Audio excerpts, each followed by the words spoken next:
우스 땅에 욥이라는 사람이 살고 있었습니다. 그는 흠이 없고 정직하고 여호와를 경외하고 악에서 떠난 그런 사람이었습니다.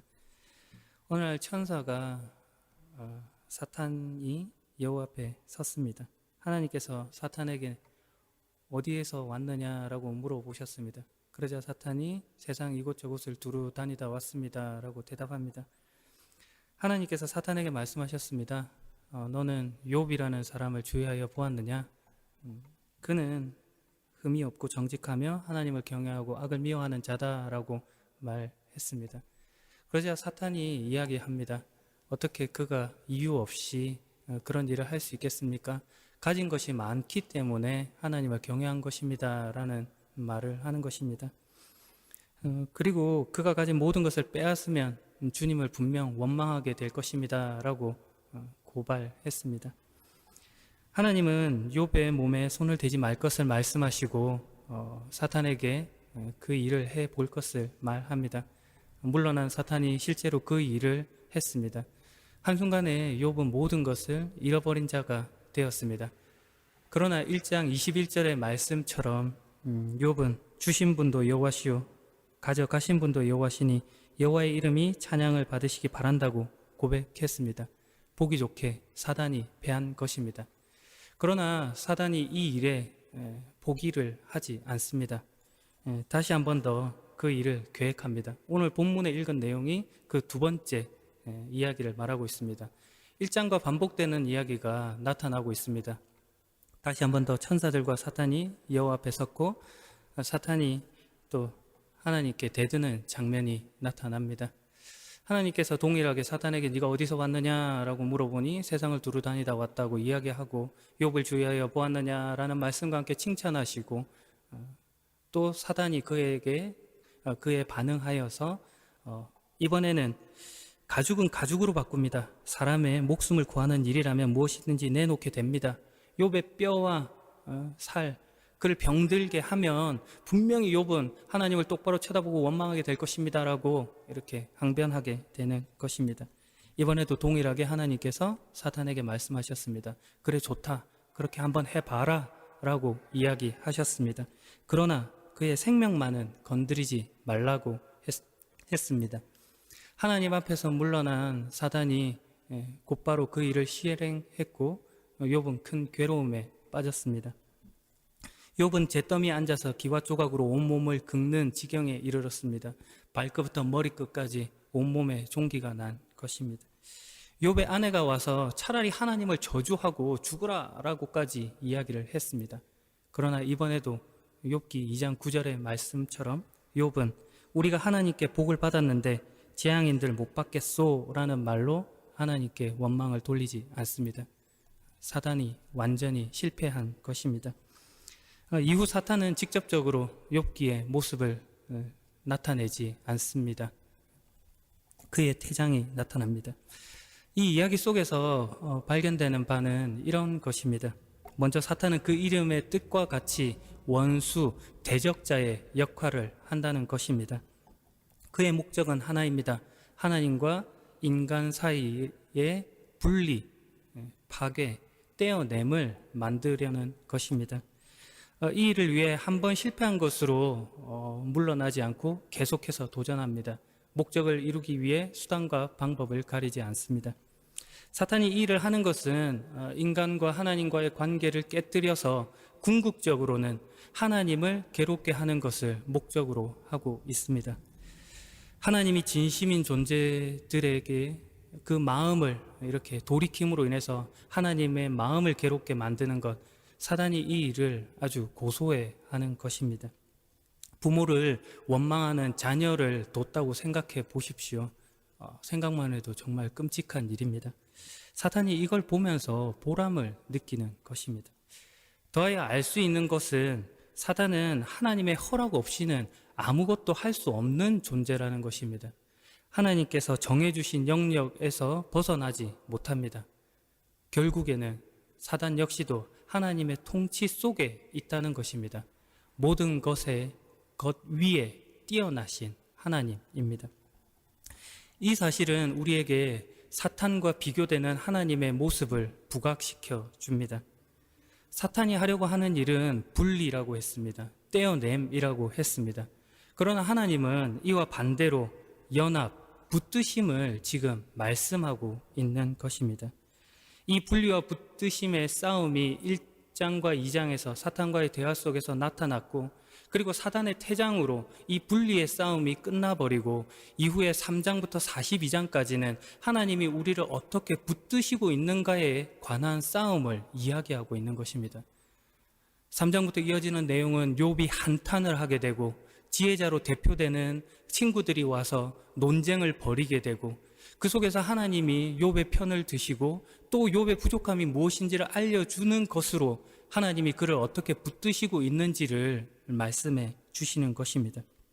그 붙드심 속에서 우리가 자라갑니다. 지난주에 이야기 드린 것과 같이 우리의 구원의 최종적 목적은 천국이라는 장소일 수 없습니다. 하나님께서 목표로 하시는 수준, 그 실력으로 자라가는 것을 하나님께서 목적하시고 기대하십니다. 이 일을 위해 하나님께서 우리를 붙드시고 계신 것입니다. 그런데 우리가 따지고 싶은 겁니다. 왜 하필 그런 방식으로 우리를 대하냐 하는 것이죠. 이것은 하나님께서 우리를 바라보시는 시선이 남다르기 때문입니다. 오늘 본문에 나타나는 사단의 말을 한번 보십시오. 가죽은 가죽으로 바꿉니다. 사람은 자기 목숨을 구하는 일이라면 무엇이든 내놓게 됩니다. 사단은 지금 욥이 하나님을 섬기는 이유가 그가 가진 소유가 많기 때문이라고 말하고 있는 것입니다.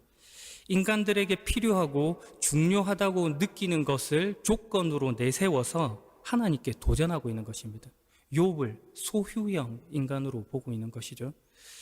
인간은 소유의 많고 적음, 결핍의 채워짐과 부족함을 따라서 신앙을 유지할지 말지를 결정하는 존재다라고 지금 사단이 주장하고 있는 것입니다.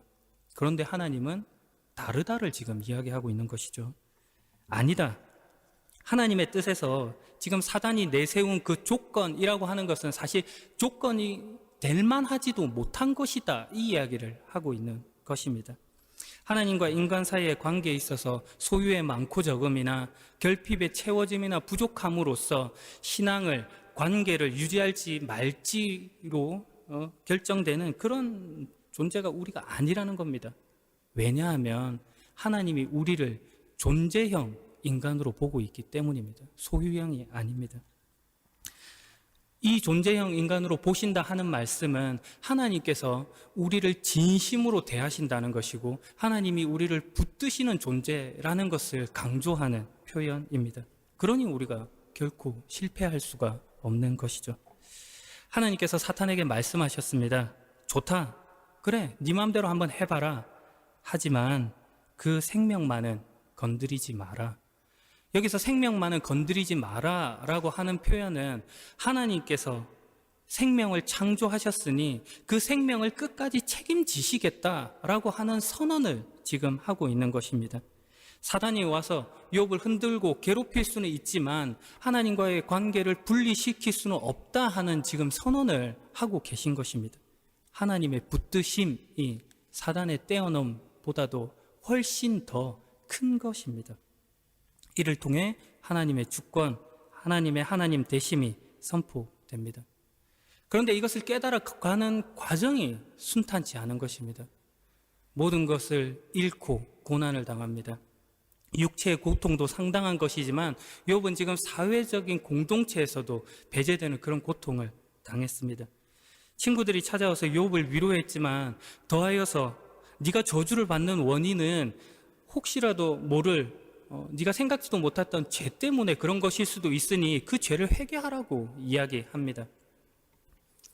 고대 이스라엘의 지혜에서는 너무나도 당연하고 일반적으로 생각됐던 생각이고 말이었습니다. 원인과 결과의 법칙, 인과응보, 권선징악, 착하게 살면 복받고 나쁘게 하면 벌받는다, 이 생각이 주류를 이루고 있었던 것입니다. 그러나 우리가 기억해야 할 것은 욥기 1장 1절의 시작이 지금 다르게 말을 하고 있다는 것입니다. 욥은 흠이 없고 정직한 자, 벌받을 조건을 가지지 않은 자다라는 것을 전제로 하고 지금 출발된 것입니다.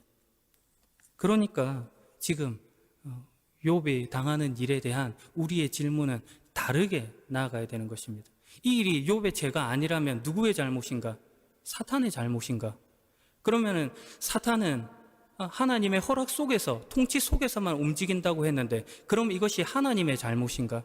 하나님의 뜻 안에 있다면 도대체 하나님은 무슨 뜻으로 이 일을 계획하고 계신가 하는 물음을 물어가야 하는 것입니다. 그리고 이 물음의 답을 욥기의 후반부에서 제시해 주십니다.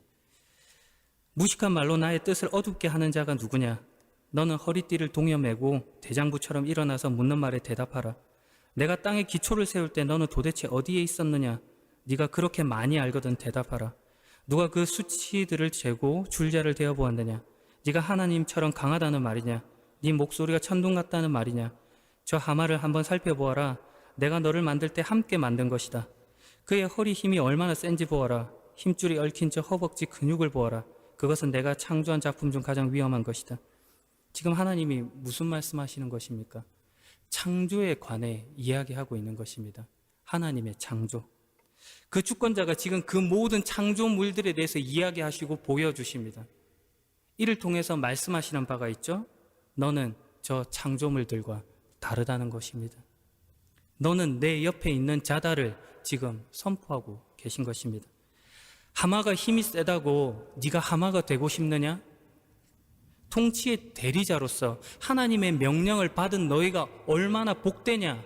이 이야기를 지금 하고 있는 것입니다.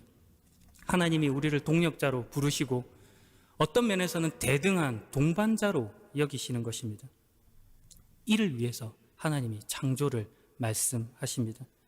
마치 하마가 힘을 가진 것이 그 스스로가 만들어낸 것이 아니고 그가 어떤 잘남이나 그가 잘해서 그것을 조건 삼아 보상으로 받는 것이 아니라 아무것도 없는 중에 하나님께서 만들어내신 것이다. 그것을 창조라는 말로 설명하고 있는 것입니다. 그러므로 하나님이 우리의 주권자로, 구원자로, 아버지로 있는 이상 우리가 한 일에 대한 보상 정도가 아니라 그것보다 더한 것도 받게 되는 것입니다. 까닭 없이 아무런 이유가 없음에도 받는 것, 이것이 욥기가 하는 말입니다. 고급지게 은혜라는 말입니다. 그럼에도 불구하고 우리는 끊임없이 따져 묻고 싶은 것입니다. 하나님, 꼭 그런 과정이 필요했습니까? 불편한 모든 것들을 제거해 버리시면 되는 것 아닙니까? 라고 끝까지 반문하고 싶은 것입니다. 그런데 하나님 그렇게 안 하신다는 거죠. 창세기부터 보여주신 내용입니다. 우리가 잘 아는 창세기 3장에 나타난 선악을 알게 하는 나무와 관련한 이야기에서도 드러난 바입니다. 하나님이 아셨다면, 따먹을지 아셨다면 굳이 그것을 거기에 둘 필요가 있는가라는 물음을 묻게 만드는 겁니다. 그럼에도 제거하시지 않죠. 그대로 두십니다. 단지 따먹지 마라라는 명령을 주시는 것입니다. 명령이 우리에게는 부담스러운 것으로 느껴지지만 이 명령을 통해서 우리는 특별한 권리를 부여받게 됩니다. 따먹을 건지 말 것인지 선택의 권한을 가지게 되는 것입니다. 자유를 가지게 되고 그 명령 안에서 권리를 가집니다. 이 권리를 가지고 권위를 깨뜨린 그 순간에서야 비로소 알게 됩니다. 우리가 얼마나 연약하고 한계를 가진 존재인지를 알게 되는 것입니다. 욥기에 나타난 하마에 관한 이야기가 그런 이야기입니다. 하마는 인간이 제어할 수 없는 존재로 지금 등장하고 있습니다. 이후에 악어도 동일합니다. 그런데 하나님 없애버리시면 되는 것 아닙니까? 그렇게 하지 않겠답니다. 왜요? 그것을 통해서 그것을 통제할 수 있는 힘이 누구에게 있는지를 보여주시겠다는 것입니다. 나의 손끝, 나의 통제 속에 있다. 너희가 아니다, 내가 한다 하는 것을 보여주시는 것입니다. 내가 주인 행세하고 해결할 수 있다고 하는 것에서 너희의 부족함이 있었다라고 하나님이 지적하십니다. 그러므로 너희는 이제 내가 목적하는 수준, 실력으로 자라가기 위해서 이 사실을 기억해라. 그것은 너희가 하나님께 영광을 돌리기 위해 존재하는 그 위치까지 끌어올려진 존재라는 것을 부각하여 말씀하십니다. 그냥 내버려 두시지 않습니다. 붙잡으십니다. 우리가 단순히 어떤 하나님의 명령 이런 것들을 도덕적이거나 윤리적이거나 어떤 대의 정도로 생각한다면 기독교 신앙을 오해하는 것입니다. 하나님은 우리를 영광스럽게 만드시길 목표하십니다. 지금 사단은 그것을 방해하는 것입니다. 원인과 결과의 법칙 속에서 잘잘못, 옳고 그름만을 지금 따지고 있는 것입니다. 하나님 안 그런다는 거죠. 이유가 있어야만 하는 싸움을 걸어오는 것에 이유가 없이도 이런 일은 일어날 수 있다. 그 자체를 깨뜨리시는 것입니다. 우리의 이해 범주를 넘어서는 것, 그것이 하나님이 하시는 일인 것이죠. 마태복음 6장 19절 이하에 가면 이런 이야기가 나옵니다. 너희를 위하여 세상에 재물을 쌓아두지 마라. 땅에서는 좀이 먹거나 녹슬어 못 쓰게 되고 도둑이 와서 훔쳐갈 것이다. 그러므로 너희의 재물을 하늘에 쌓아두어라. 하늘에서는 좀이 먹거나 녹슬지 않으며 도둑이 들어와 훔쳐가지도 못할 것이다. 네 재물이 있는 곳에 네 마음도 있다. 아무도 두 주인을 섬기지 못한다. 한쪽을 미워하고 다른 쪽을 사랑하든지 한쪽을 귀중히 여기고 다른 쪽을 업신 여길 것이다. 너희는 하나님과 재물을 같이 섬길 수 없다. 땅에 쌓는 것은 우리의 이해 범주 속에 있는 그 보물을 이야기하는 것입니다. 그러나 하늘에 쌓는 것은 다른 보물을 말하는 것이죠. 하나님이 인정하시는 보물이라는 것입니다. 이 말은 너희의 이해 범주와 하나님의 이해 범주가 지금 다르다라는 것을 지금 설명해 주고 있는 것이죠. 그 둘을 겸하여서 섬길 수 없는 것입니다. 하나님을 창조주다, 구원자라고 고백을 한다면 그분께 순종으로 나아가는 것이지, 그런 것과는 다 제거해놓고 하나님을 요구하는 방식으로 겸할 수는 없다. 지금 이 이야기를 하는 것입니다. 그러니 우리가 하나님의 영광을 위해서 무엇을 선택하고 무엇에 항복해야 할지가 명확해졌습니다. 하나님께 순종하는 것입니다. 욥이 지금 이 자리까지 붙들림을 받는 것입니다. 욥기의 마지막인 42장 5절에 욥이 이렇게 고백합니다. 주님에 대하여 귀로 듣기만 했는데 이제 저는 주를 눈으로 직접 보았습니다. 하나님에 대해서 귀로 듣는 것, 그것으로 만족하지 못한 것입니다. 욥은 귀로 들었으나 여전히 하나님이 없다라고 느끼고 있었던 것입니다. 하나님의 부재였던 것이죠. 그러나 이제는 그렇지 않아도 하나님의 임재가 있습니다라는 고백의 자리로까지 나오는 것입니다. 자유로운 선택을 통해서 하나님께 항복하는 자리로 나옵니다. 하나님이 이걸 받아내십니다. 동행하시고 붙잡으십니다. 명령을 어긴 인간을 포기하지 않으시고 끝까지 찾아오십니다. 예수 그리스도를 신이 인간이 되시고 삶을 살아내시고 인격을 보이시고 죽으시고 부활하심으로 소망을 허락하셨습니다. 우리의 고단한 인생을 붙잡는 하나님의 손길이 이렇게 말해지는 것입니다. 마지막 이야기로 설교를 마무리하려고 합니다. 이번 프랑크푸르트 한만교회에서 있었던 세미나에서 있었던 일을 잠시 말하려고 합니다.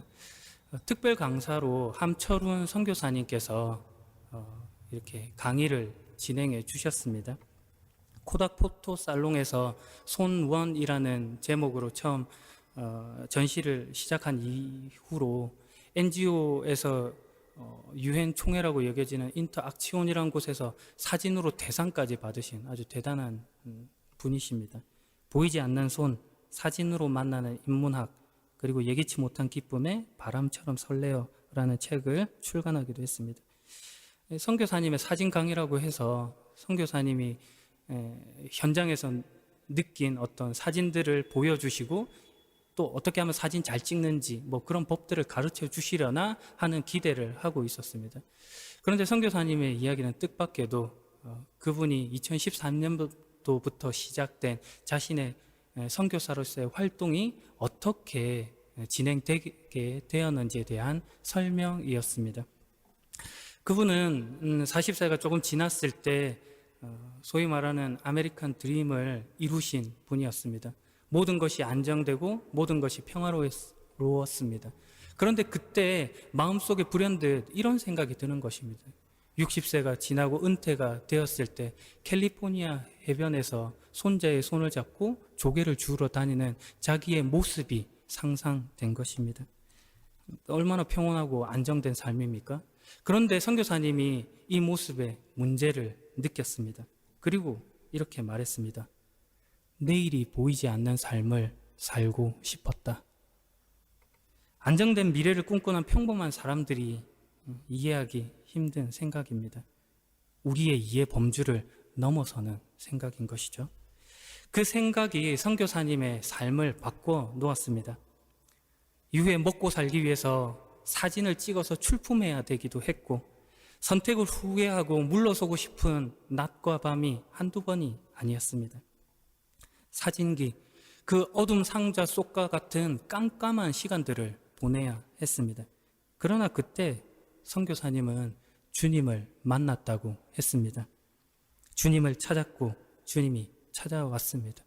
주님, 한 번만 저를 봐주세요 라는 말씀에 주님이 사진기 속에 들어온 빛처럼 본인에게 다가왔다고 합니다.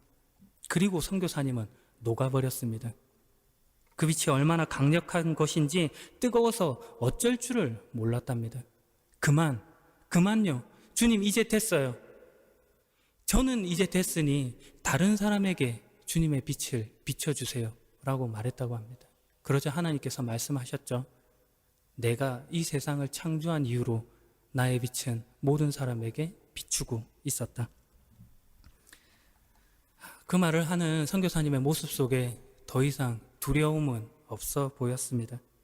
그가 있는 곳이 그의 집이고 그가 만난 사람이 그의 형제들이 될 것입니다. 여러분에게 동일한 도전을 하고 싶습니다.